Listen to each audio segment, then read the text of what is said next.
Good morning, friend. Today I am going to take 12th standard English and the chapter is Indigo written by Louis Feature. This chapter is about the Indian leader and very famous freedom fighter Mahatma Gandhi ji and his struggle for Champaran. Right? In this chapter we are going to learn Indigo is about how Mahatma Gandhi struggled for underprivileged farmer of Champaran. They were sharecropper with British planters. Farmers used to live rich life and were under agreement to grow indigo. As Bihar has landlord system back at that time, it made their condition very worst. That is why Gandhiji decided to fight back injustice against the rule of British. He started war which lasted for a year to tackle discrimination and got a justice for a farmer. After that, it helped the farmer to become courageous and aware of their fundamental rights. Moreover, Gandhiji did not just work to tackle political or economical situation or these issues, but he took up social issues also. He worked to provide them with education, health, hygiene, and taught them self-confidence. So these are the related issue in this chapter, and we are going to learn in very detail, right? The Indigo chapter written by Louis Feature. The story started in 1916, where Gandhi stepped up to help the bunch of poor farmers from Champaran. It gives an account of how he struggled to bring them justice and equality. Therefore, it begins with the most arable land of Champaran that divide into large estate. The owner of this state are Englishmen and worker are Indian tenant. We learn that chief commercial crop on this land is indigo. Moreover, we also see the landlord compel, force all tenant means Indian farmer to plant 50% of their indigo and submit whole harvest in a form of rent. Tenant and under long-term agreement to do so. However, Germany at that time starts developing synthetic indigo. Therefore, British do not require indigo crop anymore. In this way, in order to release poor farmer from agreement of 50%, they start demanding compensation in a form of money. While some of uneducated farmer agreed on this, but other did not agree. Thus, we notice one of the sharecropper whose name Raj Kumar Shukla arranged a meeting with Gandhiji. He meets him for same issues and insists Gandhiji to visit the place to end long-standing injustice. Gandhiji agrees and board a train to Patna in Bihar. Then Rajkumar Shukla helps Gandhiji to visit the house of Rajendra Kumar Prasad, and he was a lawyer. Gandhi dresses simply. The servant thought him to be poor farmer. Therefore, Gandhiji planned everything before trying to get the farmer any justice. It is because government of British are punishing anyone who is keeping national leader or protester that time. Thus, when Gandhi arrived in a place, news of his arrival and mission spread across the town like a wildfire. This resulted in lot of lawyers and farmer group coming together in large number in his support. In a result, the lawyer did accept that charges are quite high and too unreasonable for the poor farmers. However, Gandhiji was criticizing them for collecting huge fee from sharecroppers, mean from farmers. He was emphasizing on counseling, and this will provide the farmer with confidence to fight their fear. In this way, he managed to get justice after a year-long fight for farmers. He has also arranged for education, health, hygiene for poor families, farmers, and finally he teaches them a lesson of self-sufficiency and self-confidence.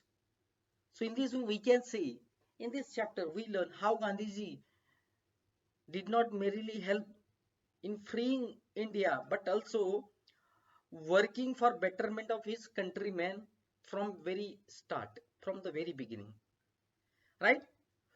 So Indigo एक lesson है जिसको लिखा है दोस्तों Louis feature ने।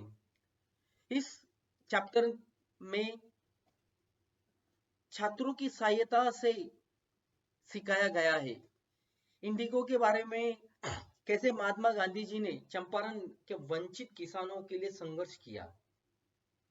ये किसान British बागान के साथ शेयर धारक थे। कृषक एक विकट जीवन जीने के लिए उपयोग करते हैं। इंडिगो को विकसित करने के लिए एक समझौते के तहत उन्होंने काम करते थे। बिहार में उस समय जमींदारी व्यवस्था वापस आ गई थी। इसके लिए वहां के हालात इतने खराब थे कि गांधी जी ने अन्याय के खिलाफ लड़ने का फैसला किया। उन्होंने एक जंग छेड़ दी थी जो भेदभाव निपटने के लिए 1 साल तक चला और आखिर में किसानों को न्याय मिला। उसके बाद इसी किसानों ने उनके मौलिक अधिकारों के लिए साहसी और जागरूक बनने की मदद हुई। गांधी जी ने केवल राजनीतिक और आर्थिक मुद्दों पर नहीं काम किया, बल्कि सामाजिक मुद्दों को भी उठाया, जैसे शिक्षा, स्वास्थ्य, स्वच्छता जैसे चीजों के लिए भी काम किया और उन्होंने अंत में आत्मविश्वास को भी पढ़ाया। तो इस कहानी ले चलती है 1916 में, जहां गांधी चंपारण के गरीब किसानों के लिए मदद के लिए कदम उठाते हैं। यह बताता है कि उन्होंने न्याय और समानता लाने के लिए उन्होंने किस तरह से संघर्ष किया। इस प्रकार यह चंपारण के अधिकांश कृषि योग्य भूमि से शुरू होता है, राइट? जब अंग्रेज इस प्रॉपर्टी के, इस लैंड के, इस जमी के हकदार बन गए थे और वहां पर मजदूर हमारे भारतीय किराएदार बन चुके थे। हमें सीखने को मिलता है कि यहाँ पर फसल इंडिगो होती थी, तो जो ब्रिटिश लोग थे 15% यहाँ से वो इंडिगो मांगते थे। किस रूप में? तो फसल को किराए के रूप में ले लेते थे, राइट? और यह मजबूरी से कर रहे थे हमारे भारतीय किसान। हालांकि उस समय जर्मनी ने सिंथेटिक इंडिगो को विकसित करना शुरू कर दिया और इस तरीके से ब्रिटिश ने आवश्यकता नहीं समझी कि अभी इंडिगो लाने चाहिए, तो इसी प्रकार उन्होंने 15% समझौते से मुक्त करवा दिया और मुआवजे की लिए मांग करने लगी, पैसे मांगने लगी। तो कुछ हालांकि उस समय अशिक्षित किसानों ने सहमत थे, लेकिन दूसरे सहमत नहीं थे। तो उस समय एक शेयर धारक मतलब किसान राजकुमार शुक्ला गांधी जी के साथ बैठक की, उनको मिले और उनको सारी बातें अवगत की। वो उन्हीं मुद्दों के लिए गांधी जी को आग्रह करते रहे कि वो बिहार आए, पटना आए और वहां के लिए लड़े और उस अन्याय को समाप्त करने के लिए दौरा करे। गांधी जी सहमत हो गई और बिहार के लिए पटना की ट्रेन पकड़ ली। उसके बाद राजकुमार शुक्ला ने गांधी जी को वकील राजेंद्र प्रसाद जी के साथ मुलाकात करवाई, जहां पर उनके घर पे लेके गए। गांधी जी सीधे सादे कपड़े में थे, तो वहां के नौकरों को लगा कि शायद गरीब किसान समझ बैठे। गांधी जी जाने से पहले एक पूरी तरीके से उन्होंने पढ़ाई कर ली, योजना बना ली। ऐसा इसीलिए क्योंकि ब्रिटिश सरकार उस समय सजा दे रही थी सब लोगों को और वो मानती थी कि राष्ट्रीय नेताओं को या प्रदर्शनकारियों को साथ में रखा तो सजा दी जाएगी। तो इस प्रकार गांधी जी जगह पर पहुंच गए और उनके आगमन और मिशन की खबर जंगल की तरह पूरे शहर में और आसपास इलाके में फैल गई और परिणाम स्वरूप दोस्तों उनके समर्थन में बड़ी संख्या में वकील और किसान आ चुके और शामिल हो गए। नतीजा वकीलों ने स्वीकार किया। क्या किया स्वीकार पता है? आरोप कि गरीब किसान को अधिक पैसा चुकाया जा रहा है या वो पैसे चुका रहे हैं ब्रिटिश गवर्नमेंट को। हालांकि गांधी जी ने इसकी आलोचना की और परामर्श किया कि ये ऐसा होना नहीं चाहिए और इस किसान के भय से लड़ने का आत्मविश्वास दिलाने के लिए उन्होंने ठान ली। वह किसानों के लिए 1 साल तक लड़ाई करते रहे वहां पर और उन्होंने अंत में न्याय दिलाया। सभी गरीब किसानों के परिवार के लिए शिक्षा, स्वास्थ्य और स्वच्छता की भी व्यवस्था कर दी। अंत में उन्होंने आत्मनिर्भरता और आत्मविश्वास जैसे पाठ भी पढ़ाए। तो निष्कर्ष यही निकलता है दोस्तों इस इंडिगो लेसन में। संक्षिप्त रूप से हमें सीखने को मिलता है गांधी जी न केवल भारत को मुक्त करने के लिए मदद कर रहे थे बल्कि वो हमेशा भारतीयों की भलाई के लिए काम कर रहे थे शुरुआत से।